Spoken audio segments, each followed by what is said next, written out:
Merci, Monsieur le Président. Alors là, c'est encore une volonté de la métropole d'avoir un outil d'aménagement conséquent dans lequel la métropole doit être majoritaire de telle façon à mener ces projets d'aménagement à terme. Et on sait que ces projets d'aménagement sont extrêmement importants sur le territoire de notre commune, de notre agglomération, de l'agglomération grenobloise, notamment et entre autres des aménagements qui ont été discutés pas plus tard qu'hier en comité restreint avec les trois maires sur la centralité sud.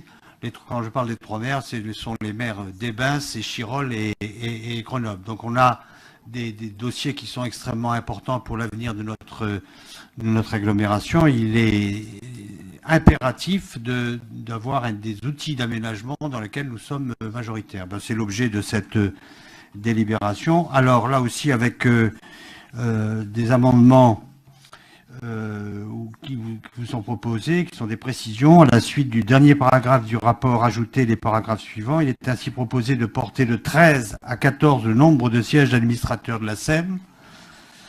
Et conformément au principe de représentation proportionnelle prévu à l'article 1524.5 du Code général des collectivités territoriales que nul n'est censé ignorer, 9 seraient attribués aux collectivités, 8 pour la ville et 1 pour la métropole, les 5 autres sièges restant attribués aux autres actionnaires.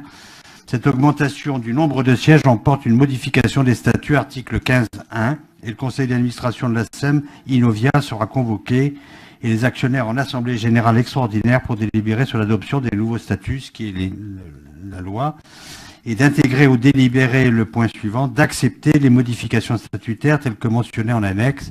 C'est des remarques juridiques et qui ne sont pas du byzantisme excessif, mais qui nous ont été sollicitées par les juristes, tant de la métropole que des juristes extérieurs.